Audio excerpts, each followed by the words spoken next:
kër gi laa ko dégg muy xaakataay bi ma yegsee fekk ko muy jàng photoroman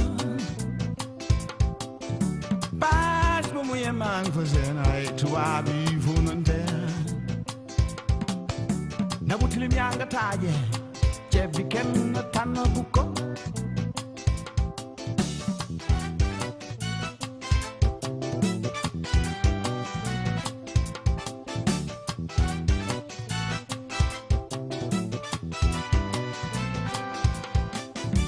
Segul ci photoroman mën nga jouer lido bëgguloo ko wax dara xale bee foo tollu di ko nabbee xanaa ci photoroman la suñuy doom yi di royee tubaab yi ba xale bi juddoo nga tuddee ko bijou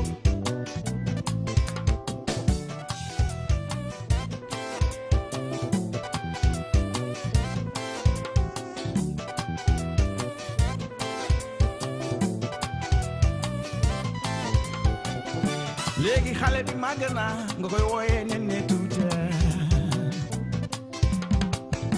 ku la seetaan ak nene dina indi nene ci biir kër gi saa yi ma fi yendoo lépp naam seelaw bu ma génnee mu mel ni bu fi muus newul janax yi di war mbiic maanaam quand le chat n'est pas là les souris dansent quand le chat n'est pas là. Quand le chat n'est pas là, les souris dansent quand le chat n'est pas là. Ça y est mon fille le punam c'est là. Vous me absentez, vous mêlez vous fi mousne ou janahi de warmi. Mana. Quand le chat n'est pas là, les souris dansent quand le chat n'est pas là. Quand le chat n'est pas là, les souris dansent quand le chat n'est pas là. Aya, ñaari bonbon dërëm. Aya, ñaari bonbon dërëm.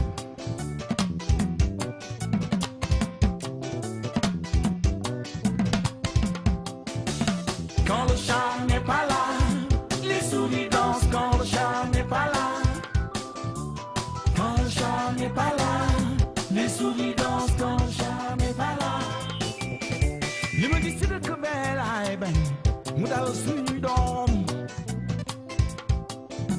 xanaa xamuloo ne am na disket yi mënul togg suppu kànja bu ànd ak yéeli géelem xanaa xamuloo ne am na disket yi mënul togg dëxinu kaatu mbote bu ànd ak ciw këlu ganaar xanaa xamuloo ne am na disket yi mënul fóot ba mu set paase daakaande ba mu tàlli xanaa xamuloo ne am na disket yi mënul taal cuuraay boole ko wax ju neex di la raay ba sa yaram daw.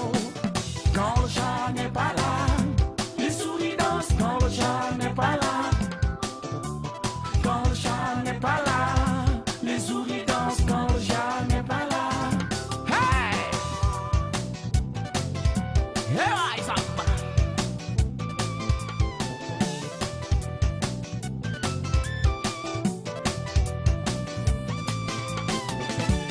Quand le chat n'est pas là, les souris dansent quand le chat n'est pas là.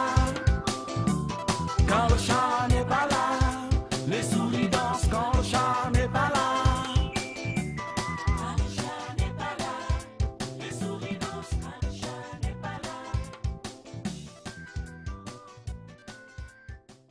Amis téléspectateurs noonu laa leen nuyoo kontaan lool di jàkkaarloo ak yéen saa su nekk comme ni ñu ko tàmm di defee rek tey nag di le mardi 23 octobre 2018 comme tous les mardis nañ am actualité ak Pa Assane Seck qui va commenter beaucoup l'actualité de ce jour buñ ci jógee nag Kader dans famille dinañ waxtaan bu large ci wàllu méchanceté maanaam mbon ak mbon noonu la ko waxee xam naa wolof boobu moom moo ko dégg ak mbon dina mu ñu wax un tout petit peu la différence référence Oustaz Saïd Diallo moom tamit yàgg ngeen ko gis ci plateau 12-14 tey dinañu waxtaan ndaxte moom mooy suñu consultant du jour. On a aussi Régina sur ce plateau Régina comme artiste dina participer bu baax a baax a baax a baax donc mooy nuyu Pa Assane Seck naka nga def.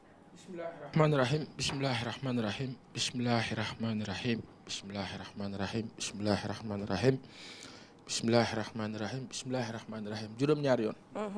asalaamaaleykum wa rahmatullah. aleykum salaam naa leen. fay nañ la nangul ngeen ma ko. dafa am ku mu fi naqari. neex na ñëpp. alhamdulilah ñu ngi nuyu sunu waajur yële ñuy seetaan fële sa kër ga. di nuyu équipe technique bi di nuyu sunu gan bi Régina. Oustaz moom il est parmi nous ci ñun la bokk. di nuyu Abdou Khadre. di wax yàlla na yàlla saxal jàmm Sénégal. jàmm ju bëri bëri bëri bëri. ñëpp am jàmm tawat yi bëri na nag. Zeynab bi tawat sànq yàlla na yàlla saafaral ko ak Penda. dafa mel ni grippe bi palu bi ak je sais pas il se passe quelque chose. Marceline aussi est souffrante Eva aussi. Eva mais quand même qui reprend. elle va venir inchallah donc yàlla na yàlla def jàmm Sénégal. ñëpp am jàmm. période la boo xamante ne période bu doy waar la chaque année ci biir période dafay xaw a doy waar lool am na lu ma fàtte woon léegi te mooy suñu benn bébé di bébé Bass Niane bébé papa moom mooy souhaité tey jii nii anniversaire am doomu Bass la Bass Niane ak Banel di soxna ci Bass donc ñu ngi koy souhaité un joyeux anniversaire bébé papa. ak kii sunu monteur bi Mame Balla Diallo. Mame Balla moom tamit tey la anniversaire am donc ak benn xaritu gàkku xaw ma ñeesu gàkku je sais pas ñëpp ñiy fêté seen anniversaire tey yàlla na yàlla sàmm. voilà donc bébé papa sas nañ la de joyeux anniversaire dégg nga nuyul ma bu baax a baax sa frère boobu di Babacar man mooy sama sëriñ Babacar donc yàlla la yàlla may gudd fan ak wér et puis nga nekk la fierté de tes parents bébé papa alors. dafa am lu jiitu loolu. muy lan. ci Banel. li ñu wax ci Banel. waaw tout à l'heure Banel gërëm nañ ko fi waaye tamit feeñal nañ ko fi de nee nañ Banel moom man daal dama moo takk ceinture ba kër ga. bas génne na mbaggam bañ nee na ku weddi laajal papa nangam sama kër ñu ne ko ñun Banel lañ wax. waaw léegi nag est-ce que Banel la wala moom la. Banel boo ñuy dégg après ci suuf. day aaral rek xam nga bas moom fu mën a aaral. waaye xam nga ne moom takkul. mbaaru bu àggee kër ga bu ñu ne ko nga ne lan yow mu ne non loolu. non moom duñ ko ne dañ ko naan nii. la waxoon nii lañ koy def nii. def ko si ne ko nii rek mu xam nga ñun nag gis nga ma wax la benn affaire dañoo am benn jikko. père le jour bébé la nuit. ndeysaan dañuy adopté loolu chaque fois. Kader na xam ne ci lu bëri. ak paasan ñun kay dama ne ñun ñëpp rek. loolu moom amul colonel ni procureur ni magistrat ni xolal brigadier garde à vous moom dafa am fu mu yem waaye gis nga am na fu ñuy àgg. dégg naa noonu lañ ko defoon fu ñuy àgg. benn taxem lañ lay may rek bu mel nii rek xolal nga naan waaw moom kay amul problème ak di wokk doq di def nii. commencé rafetal. kon donc Banel ñu ngi lay nuyu baax a baax di la ziar di la wax ni la vraiment yal na yàlla bàyyi la ak sa borom kër. yal na yàlla saxal seen ànd te jubóole leen te macha allah nga xam ne am nga jëkkër ju baax. jëkkër ju ñu bëgg jëkkër ju am sutura jëkkër joo xam ne macha allah bu am yar am teggin jëkkër ju bëgg liggéeyam. waaw donc sunu doom ci papa aussi ñu koy souhaité. te bëri wax. ñu koy souhaité joyeux anniversaire. waaw papa ñu koy souhaité joyeux anniversaire du nuyu Saïd du nuyu Pa Assane mais aussi sunu invité bi. ak téléspectateur di leen nuyu baax a baax. d'accord alors Oustaz moom su ma ko métti plateau tout le monde damay kontaan ndaxte li ma boole moom moo bëri donc xam-xam boobu noonu ñu koy jaajëfal bu baax a baax di ko ci ndokkale bu baax Oustaz ñu ngi lay nuyu. maa ngi la dee fay di sof sama kàddu fi ngeen daanelee ndax sotti ci ak def ci lépp yem ci ndab li la jëm te bu rembetee boo ci dollee benn goutte dafay daal di rogalaan te 12-14 dafa ñëw ngir cerner li nga xamante ni bii mooy dossier yi nga xam ne moom la nit ñi am problème mu ku ko gérer kon dañuy ñaan sunu borom subhanahu wa taala mu mottali lépp luy jafe-jafe yàlla wëlbati ko def ko yomb-yomb lépp luy njàqare yàlla wëlbati ko def ko quiétude lépp loo xamante ni bi lu diisoon la yàlla na ko yàlla woyofal ñu tàmbalee ko ci ñi jiitu ak ñi nga xam ne ñoo jiitu parce que man duma am kuy jiitu ak kuy mujj ni ma ko waxee le président directeur général ak le coursier ñoom ñoo yem ci man ndax kenn ku ne li la war ci entreprise soo koy def rek ku mag nga bu dee yow da nga jiite te defoo li la war ku tuuti nga bu dee ku tuuti nga ci wàllu niveau ci wàllu rang social wala ci hiérarchie nga def li la war yow ku màgg nga kon ñun ñëpp ñu ngi leen di boole benn ñaan bi tawfeex ak teysir yàlla defal ñu ko plateau bi gën a sekki. allahumma amiin lu am solo Oustaz Régina maa ngi lay nuyu. waaw maa ngi lay fay bu baax. di nuyu téléspectateurs yi ñuy seetaan di nuyu suñu famille suñuy xarit ñi nga xam ni ñoom ñoo safoo di ànd ak ñun tout le temps et dama leen di remercier ci invitation bi bu baax a baax. dikki nga bu baax. tey maanaam wax lay doon de ah. waaw incha allah dikki nga bu suur. waaw bu baax xam nga ñun bambara yi dañoo bëgg lekk. waaw foog ñu dégg naa nag fonde bi da ngeen ko bëgg. waaw tuuti rek. am day am bu am Dakar bi. dama foogoon bi ma gisee Régina ma yaakaar Oumy Régina Samb la ñuy wax. muy journaliste oui. non beneen Samb ne Oumy Régina du way. loolu moom xeex lay doon. ba tey bu ñu demee ba ci kanam. di nga xam lu tax Régina yi bokk li ñu bëgg daal. ndeysaan dañoo bokk lu ñu bëgg. dëgg la alors on va débuter par l'actualité ak Passane on va commencer ci Mamour Diallo mi nga xamante ni dafa décider rek porter plainte le leader du PASTEF di Sonko mi nga xamante ni daf ko accusé woon détournement lu toll ci 94 milliards plusieurs fois naka nga gisee plainte boobu. si je pense que logique na. parce que benn jamono dañ doon wax ne bi accusation bi jibee dégguñu presse bi wax ci trop. dégguñu concerné bi wax ci ak ñeneen ñi nga xamante ni ñoo ne ci nguur gi mais c'est normal. Accusation yu jéggi dayo la yu doy waar et maintenant la question c'est Ousmane Sonko on ne pense pas que dina ci contexte bi mu toll nii nga xamante ni que xëy na nuru na ku sénégalais yi di bàyyi xel trop wala bàyyi nañ ko xel trop dina sàggan bay wax loo xam ne amul maintenant bu amee nag kon c'est encore plus grave kii nga xamante nag mooy Mamour Diallo di directeur des domaines il est normal que mu poser cet acte-là presque face à un affront boo xamante ni dignité am xëy na war na tax mu jóg. Le grand problème qu'on a ça va être le énième scandale bu ñu fi wax par rapport à l'actualité sociopolitique et économique de ce pays mooy que scandale yi bëri na on a parlé de la Poste. On a parlé de Prodac, on a parlé du COUD avec M. Anne. C'est compliqué. Et c'est à des montants mais faramineux. 29 milliards filles, 100 milliards fële, 94 milliards filles. Alors qu'au temps de Wade, on parlait d'Idrissa Seck pour benn montant. On avait parlé entre 75 à 80 jëm ci kaw milliards.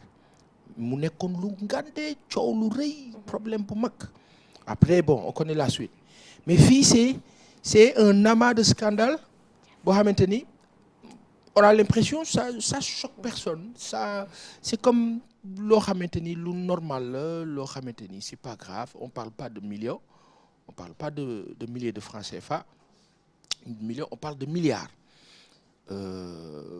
jéggi na dayoo kii di monsieur Diallo nag war na tey aujourd'hui leeral lu ni mel moi je pense que au-delà de tout ce qui est on va dire comment on appelle ça pécunier justice et cetera baax na ñu demoon tey sax ci benn point de presse avant même d'aller vers la justice benn point de presse pour wax ak sénégalais yi ñu déglu Mamour Diallo déglu ko de visu et de vive voix mu wax ñu ne ñu lii metti na ma xam nga léeg-léeg nit buy wax di nga xam fu mu toll. Donc baax na parce que ça rassure mais au-delà connaissant le système et ce qui se passe beaucoup de scandales étouffés bon on a. Mais qu'est-ce qu'il risque le leader du PASTEF qu'est-ce qu'il risque avec cette plainte? Il risque absolument rien du tout peut-être plus ou moins deux choses. Oui. Bu dee risque am na man bi ma gën a craindre du nekk ne waaw li mu wax amul porte nañ ko plainte donc justice il va faire face à la justice non loolu du sama problème. Le problème mooy bu fekkee li mu wax amul il va être discrédité à jamais. S'il n'a pas de preuve parce que li mu wax mën na am. S'il n'a pas de preuve maintenant qui c'est qui parle. Au-delà du candidat wala du potentiel candidat à la présidentielle. On parle d'un inspecteur des impôts qui était collègue à ce monsieur Diallo là qu'il connaît certainement et avec du vécu j'ai vu sunu papa bi Gaston Mbengue dire ci benn entretien bu mu def ak sunu mbokk leeral.net yi. wax ne damaa xaw a reetaan sax mais bon comme on dit ku nekk ak sa yëg-yëg ak sa xalaat ñu ngi lay nuyu bu baax papa mu ne Ousmane Sonko bu waxee loolu moom na wax moom itam ba mu fa nekkee bon waxin la après beneen bi mu teg ci ne am na ñuy wax sax ne Sonko boobu sax Yaya Jammeh da koy financer. oui bon mun nañ ci ree comme mun nañ ci bañ a ree ñu jàpp ne moom ci boppam sax heureusement bi mu waxee moom monsieur Mbengue Gaston dafa ne leeruma dégg naa finalement on se dit on s'amuse c'est la galerie. Oui, mais c'est la presse qui va se régaler en fait. Finalement, mais il faut que la presse aussi soit assez vigilante. Il faut que la presse soit assez vigilante aussi. Il faut que la presse soit assez vigilante aussi pour ne pas tomber justement ci cette facilité-là d'accusation sans preuve, parce que M. Sonko n'a pas dit dégg naa. Il a accusé. Qui il a dit dégg naa. Il y a une différence. Donc il faut que ñu def la part des choses ci niveau boobu. Mais juste wax rek ne que M. Sonko à la limite fatigue un régime ci contexte bi ñu nekk mais lay sonal régime bi ci moom moo ko def mooy tey mënoon na bàyyi Sonko rek mu nekk dans ces choses dans ces activités ñoom ñu nekk ci leneen mais 24 heures sur 24 ils sont sur lui, donc toutes les opportunités sont bonnes. Peut-être avec M. Diallo il va falloir serrer la ceinture pour qu'il apporte des preuves, mais gare, parce qu'il ne peut pas dire des choses gratuites comme ça. Parce que ça peut être grave aussi, quelque part, s'il n'a pas de preuves. Nous porter plainte, ou porter plainte par rapport. Et pourtant, il fait beaucoup de révélations. Des révélations. Aujourd'hui, il a toujours dit que le Sénégal, est-ce qu'il n'a pas donné quelque part... Non. Sonko a toujours fait des révélations. En termes de dénonciation et de révélation. Je pense que bu nekkoon crainte rek la, et je ne pense pas que M. Sonko à ce niveau-là di jóg di génne loo xamante ni leeru ko amu ci mais am na fu mu ko teg. La question c'est est-ce que dina baax ci moom ou pas. Non, la question c'est na nguur bi ñëw leeral liñ ko jiñ loolu am solo. mën na nekk njumte parce que bi mu fi waxee nañ fusiller am na ñoo xam ne dañu mérité ñu fusiller leen bi ñu demee ba ci biir il a reculé te il a expliqué contexte bi taxoon mu wax loolu lii itamit nañ ci dem ndànk mën na nekk ni jamono bi mu koy wax yaramam tàng na mu juum ci ay chiffres te bëgg koo admettre parce que kenn toppagu ko mais 94 milliards quand même bari na.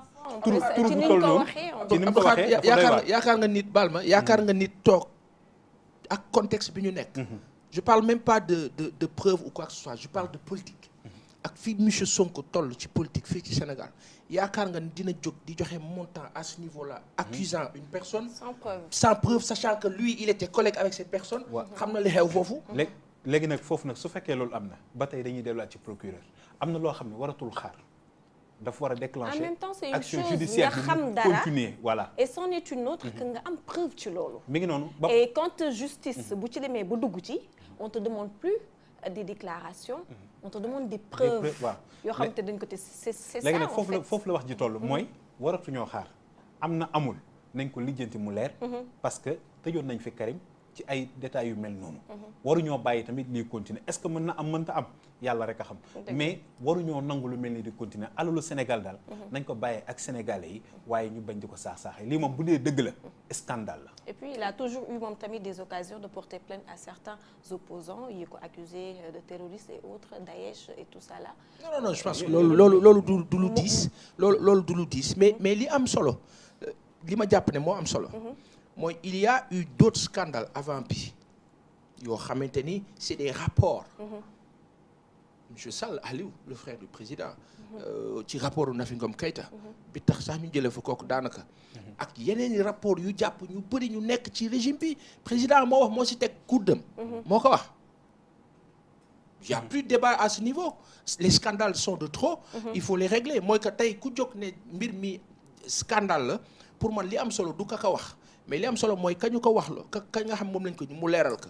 gis nga bi ñuy wax Karim Wade parce que li ñuy wax nii la charge de la preuve incombe à kii nga xam ne yow dama la jiiñ naa prouvé ni jiiñ naa la loolu la ñuy wax Sonko nii. ba ñuy jàpp Karim Wade on avait fait le contraire. ci CREI yi non dañ ne Karim yow lañ jàpp mais yow waneel ni lii demeewul nii idem pour Khalifa Ababacar Sall.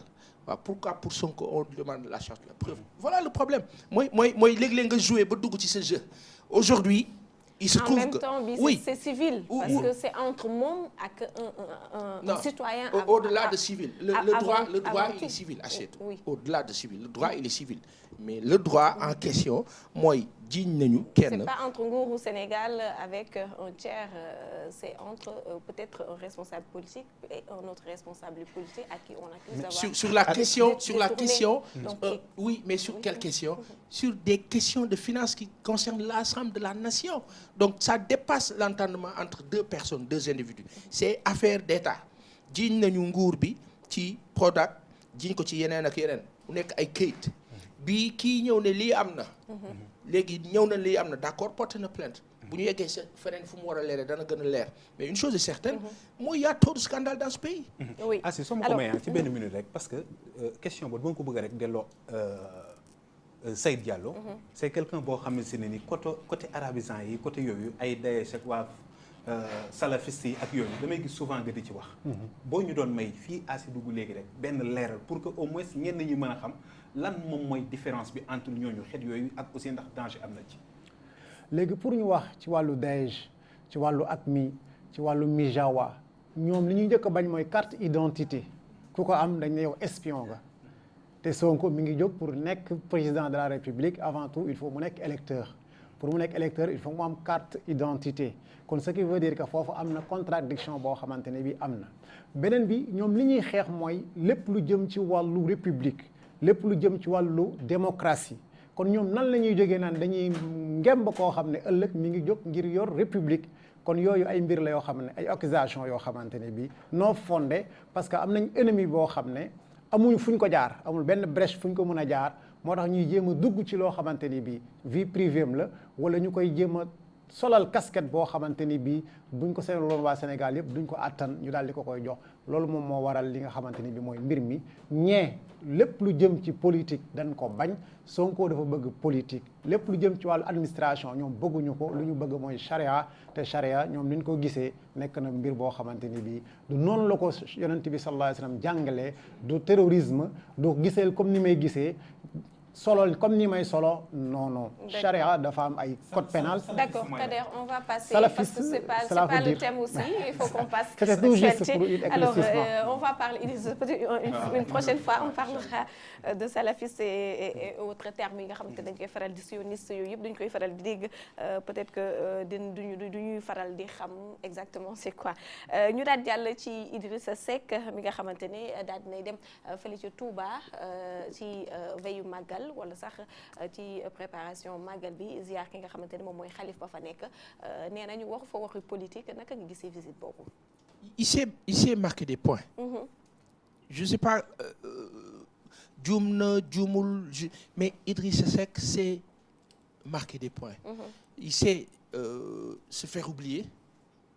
su ma doon def comparaison je sais pas métaphore ou comparaison su ma ko doon def tey dama koy jàppee benn joueur bu mel ni Lionel Messi da ngay jékki-jékki rek dootoo ko gis jékki-jékki mu ne jëmet sa kanam doo xam lu xew il fonctionne ainsi maintenant est-ce que sur le plan politique fii Sénégal ça va lui rapporter jusqu'ici en tout cas amagul li mu bëgg on se dira que donc peut-être stratégie boobu doxagul mais quand même ci la nekk et à chaque fois qu'il le fait en tout cas on l'entend aujourd'hui le fait de dire que du wax ci waxi politique pure Touba c'est un grand coup médiatique parce que effectivement waxul mais tout le monde parle de lui il a été en tout cas d'après yenn info yu ñu jot wax ne que une foule moo ko topp et cetera donc il comptera toujours c'est pas quelqu'un boo xamante ni nañ def attention li ñu naan lii xew suba yàlla rek ka xam fii ba ñu yegg ci élection yi dina am ñuy juum faqasalu dina am ñoo xam ni daañu egg ca yoon ba dina am ñuy bokk dina am ñu dul bokk yàlla rek a xam mais une chose est certaine le président de la République du Sénégal à venir yàlla bind na ko moo xam keneen lay doon moo xam ki fi nekk yàlla rek a xam maintenant monsieur Seck Idrissa sachons une chose il est en train de dérouler te li muy dérouler xam na ko. D'accord. Alors ñu daal di wax ci Omar Sarr qui souhaite l'entente entre Wade Sonko Khalifa di dem bay wax ci la coalition entre ñoo ndax ñu ngi waxtaan ndax mën na apporter la dara pour opposition bi. waaw Omar Sarr dafa expliquer ne ñoom dañoo bokk xeex muy la candidature de Khalifa Ababacar Sall la candidature de Karim Meïssa Wade et que tey bu ñu boolee seeni force dina nekk lu compact lu intéressant pour faire face à toutes ces dérives en tout cas yi mu jël comme récrimination disant que le régime actuel par son président est en train de créer le désordre à ce niveau-là sur le plan démocratique en bafouant toutes les règles de civilité de civilisation et cetera ci beneen anam ñu wax ne que ñu régime bi fi nekk mu ngi dérouler ak sa puissance ses forces et cetera mais une coalition Khalifa Ababacar Sall Wade Sonko en tout cas pour faire face et défendre cette démocratie-là dina am doole lool la question que certains posent aussi mooy lan la monsieur Sonko di def ak kii di président Abdoulaye Wade bi nga xamante ni jàpp nañ ni doon na ko dénoncer ay temps jàpp nañ ni aussi doon na boole woon na ko ci ñi ñu wax ne moom la wax ne que ñooñu dañ leen war a fusiller mais je pense que la chose a été éclaircie à ce niveau d'autant que Sonko a toujours expliqué que Wade a été en tout cas parmi tous ces gens le meilleur ñu wax ne que Sonko war na dem Doha pour rencontrer le président Abdoulaye Wade ñenn ñi naan non c'est risqué bu demee pas bi da koy kii et cetera soit lu ne mën naa ne nañ jàpp ne il est possible que yenn Sénégalais yi am ci jeexi jaaxa mais ci contexte bi ñu toll nii ce qui est incroyable mooy que de jour en jour dooley Ousmane Sonko en tout cas sur le plan populaire dafay yokk am na ñenn ñu may dégg nag ñuy wax ne dooley Facebook la ak internet maa ngi koy dégg ma ne waaw on verra mais aujourd'hui si l'on sait que sur le plan organisationnel le PASTEF se déploie partout au Sénégal et surtout au niveau de la diaspora si on sait que le camp de Khalifa Ababacar Sall idem au niveau national comme étranger idem pour le grand parti démocratique sénégalais donc ñooñu bu ñu booloo daal ne dañuy boole seeni force pour xeex benn système boo xamante ni baaxul nañ jàpp ne mën na aboutir mën na egg fenn d'accord ñu wax ci faire de Falémé ba nga xamante ne dañu naroon signer benn convention pour rek daal di koy jox Turquie waaye signature boobu mel na ni dañ ko daal di reporter le ministre des mines madame Sibi expliqué na wax ne que comme président bi dafa def une tournée Casamance sur 5 jours ñibbisi na mu ngi door a ñëw donc moo tax mu ñu tëb rek egg ci affaire bi il faut ñu xaar nangam elle a même précisé et apparemment elle a tenu à le faire a précisé que c'est pas parce que il y a eu 10 candidats qui ont fait une pétition contre ce projet que moo tax ñu dellu ginnaaw xam na benn problème laa am assiette benn problème laa am man en tout cas mën naa juum nag mais problème boobu laa am mooy lu tax régime bi nekk fii Sénégal toujours foog mu nekk sur la défensive on n'a pas besoin aujourd'hui xel xalaat lay jëriñ ce projet-là baaxul ci Sénégal quand des candidats vont jusqu'à faire une pétition daanaka presque supplier le président de ne pas signer cette convention mais bu fekkee lu baax la ci réew mi nguur gi bu su delloo ginnaaw waxuma ña def pétition ba la ñuy tàccu de mais dañuy tàccu nguur gi balaa dara mais pourquoi nguur gi stratégiquement du récupérer loolu ñu ne nguur gi kat def na effort tey gars yi kat góorgóorlu nañu gis nañ ne que lii baaxul taxaw nañu ni président taxawee keroog sur le cas de Auchan malheureusement ba ñu taxawee sur le cas de Auchan xëy nañu le lendemain ou le surlendemain dem fekk ñooñu di def seen point de presse ñu tas ko ak lacrymogène c'est des erreurs incroyables yoo xamante ni ñun duñu comprendre on nous dira qu'on est limité que xamuñu dara tout ce qu'on veut mais on nous dira aussi que loolu ci ban intelligence lañ koy teg ci ban stratégie de développement et de construction ci ban stratégie politique même on va dire pour soi-disant séduire mais on ne séduit pas avec le bâton donc tey mënuñu tey ci contexte bi ñu nekk nga ñëw bëgg a signer benn convention boo xam ne baaxul ci Sénégalais yi ay Sénégalais jóg na la baaxul ci ñun nga reconnaître ko mu nekk mérite non nga ne non c'est pas parce que yéen a ko wax moo tax ma reconnaître ko te reconnaître gu ma ko sax c'est juste que dama reporter signature bi on va où ce forcing là ce sens dévoué vers la bataille bi nga xamante ni du aboutir ci lenn lu dul ci seen perte la reculade positive mais elle est admise. En même temps Institut pétrole ak gaz daal dinay tàmmale ci li nga xamante ne rek moom mooy première promotion bi lan la mën a apporter le Sénégal. alhamdulilah. bu dee am nañu pétrole am nañu gaz am nañu leneen ak leneen ressources naturelles yi war na effectivement. suñu éducation dem ci vers sens boobu.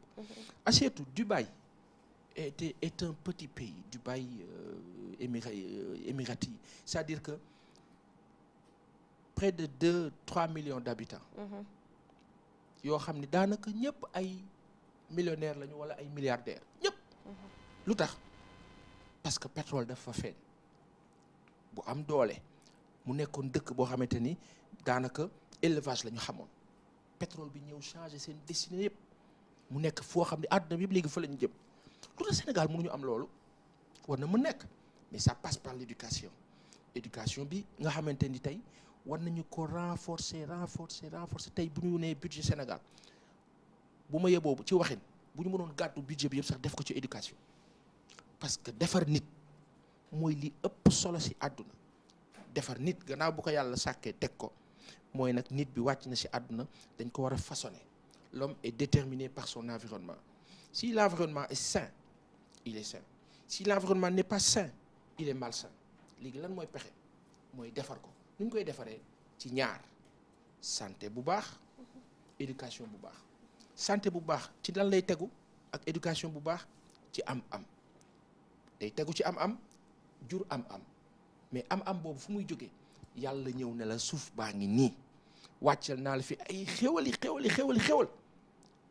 léegi nag kenn si ñun wala ñenn si ñun ñëw nag ñoom daal di koy def moomeel boo xamante ni kenn mënu ko comprendre mooy li dal pays africain yëpp te nag malheureusement pays africain ya mu dal yi nga xamante ni daanaka génnuñu si mooy ña lëkkaloo ñoom ñëpp ak France les 14 pays francophones ku ci am ressource naturelle mënuloo dem benn sa monnaie ñu ngi ko apposé fële ca France ñu jël pays Afrique francophone yooyu yëpp ñuy fay daanaka 500 milliards de dollars annuels di ko jox France pour que mu garantir sunu monnaie benn après cette même France ñu permettra ko tey mu war a ñëw jàppale ñu ci sunu formation dans ce secteur mooy kooku bu ñuy former nan la ñuy former ci ban sens la ñuy former ci sens bi nga xamante ni moom la ñu coloniser woon jël sunu ay école fexe ba vertu ak valeurs yi ñu sunu maam yi jàngaloon mu transformer ko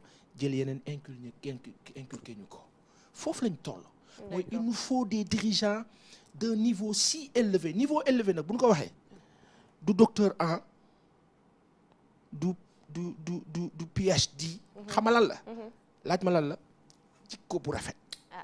Le président jël na benn distinction fële ca France moom lañ doon war a jox benn distinction ci wàllu agriculture sax mu nar a rek yëkkati jaloore yi nga xamante ne def nañ ko ci alhamdulilah wante président je pense que c'est pas la première fois muy jot distinction. waaw distinction yi mu jot yëpp nag alhamdulilah pour lui tant mieux. mais comme par hasard ça date du temps où il était avec le président Abdoulaye Wade où il a reçu sa première distinction à partir wala bokk venant de la France toujours.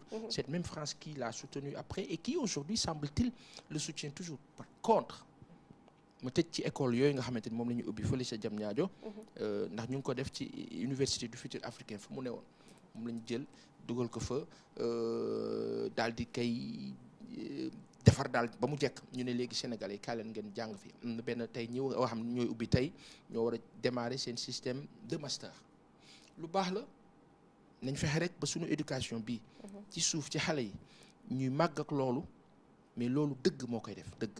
D'accord.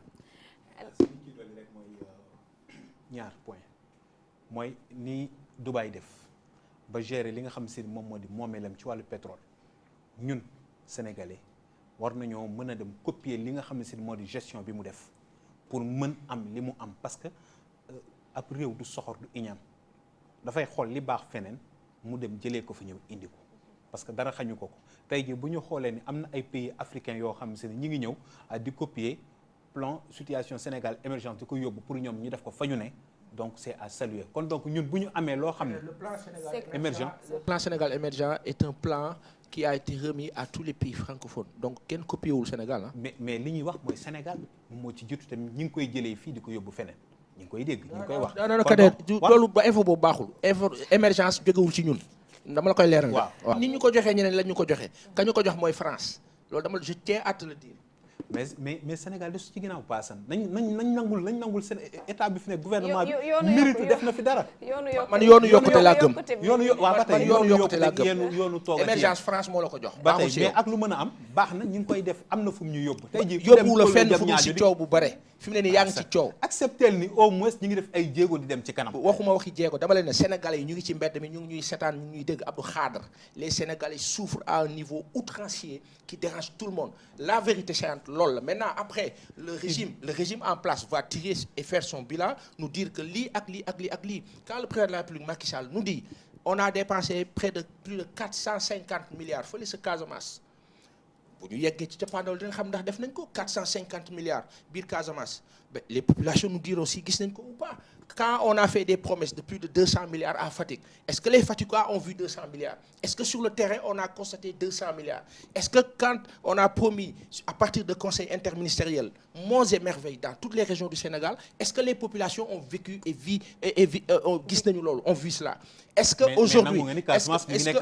est-ce que aujourd'hui si Abdou Khadre le Sénégal est en chantier depuis la nuit des temps chantier yoo xamante ni yiñ ci digg ak yiñ ci waxoon ak yëpp lu si bëri sortiwul ci régime yi fi jaar yëpp nag bii nag tey ñëw tey bu ñu demee ba toll ñu ne le pont de Marsassoum bi ñu ne 1960 ba tey taxawul defaruñ ko ñu ne président taxawal na ko waaye taxawagul dafa dem proposer ne les travaux vont démarrer à 6 ans de mandat yaa ngi ci 7e si on me dit que c'est un bilan j'ai un problème donc PSE pour le moment les Sénégalais ne s'y retrouvent pas.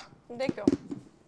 Le débat qui se pose même ci réseaux sociaux yi mais mooy est-ce qu'on doit féliciter un président ci loo xamante ne sax alalu réew bi la ñu jox ko pour mu liggéey après bu ko defee est-ce que dañ ko war a tàcc ne ko très bien. waaw góor baax na aseetu waaw góor aseetu waaw góor dafa baax. nit su defee lu baax dañ ko war a wax. su le président de la République amee distinction dañ ko war a féliciter tàcc ko parce que au-delà de sa distinction c'est le Sénégal qui est honoré objectif baak loolu leneen la tax loolu jóg leneen la mais bu fekkee ne que dañ ko honoré alhamdulillah pour le pays c'est toujours un honneur pour le Sénégal beneen bi bu président bi defee lu baax d'accord il est délégataire de notre pouvoir nous le peuple te dañu am wàll pour contrôler ko évaluer ko sanctionner ko positivement ou négativement su defee lu baax oui c'est son travail mais dañ ko war a wax jërëjëf parce que am na mérite bi au-delà nag bu nekk fu ñuy imposer nit Pa Assane li ñu war a def mooy invité ko Diamniadio mu xool chantier pharaonique yi ñun ñoo fa nekk actuellement parce que là benn tour de table peut-être avant ñuy dem JT daal dugg ci Kader peut-être Régina ci wàllu seen côté bi nga nekk te muy wàllu culture bi waaw góor boobu noonu est-ce que yéen sentir ngeen ko ci seen côté. waaw ñun nag d'habitude dañu naan tout le temps ñun dañuy ñaxtu rek. waaw alors que li ñuy ñaxtu ñun ñoo ni dañoo opter pour nekk les voix des sans voix. ñun ñooy waxal peuple bi.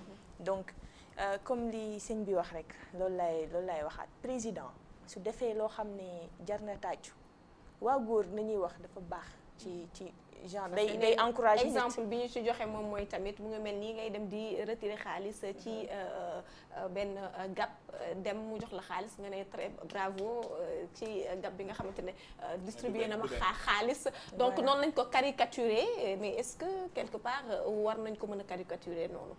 voilà man geste bi lay wax genre li mu def pour Sénégal parce que moom bu jógee def dara wala mu jóg am dara defu ko pour moom en fait.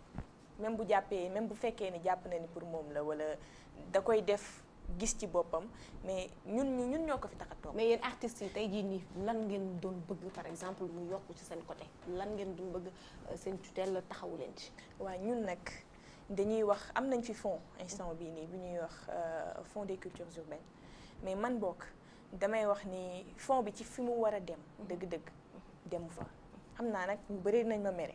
mais fonds bi fi mu war a tegu demu fa parce que ñi ko jël soxlawuñ ko man loolu laay wax parce que am nañ li ñuy am ba pare prouver nañu amatuñu lu ñuy prouver fii ñun ñi nga xam ne ñooy jeunes yi certes ñun def nañ ay dépôts et tout ñun ñi nekk jeunes yi ñun ñoo gën a yelloo loolu daal muy fonds boobu nga xam ne jóge na ci état bi ñu ne dañ ko def pour jàppale culture urbaine donc nañ ko jox ñi ko yellool gis nga comme li may wax culture urbaine nekkul Dakar kese man Saint-Louis laa jóge oui mais Saint-Louis boo fa demee di fa wax culture urbaine wala lii ak lii mais dafa pauvre culture urbaine bi dafa am lu fa manqué lu bëri loo xam ni fond bi tey am na lenn lu fa mën a defar loo xam ne jóge na ci état bi xëy na mais état bi gis ci boppam population bi dëkk foofu tamit gis ci boppam.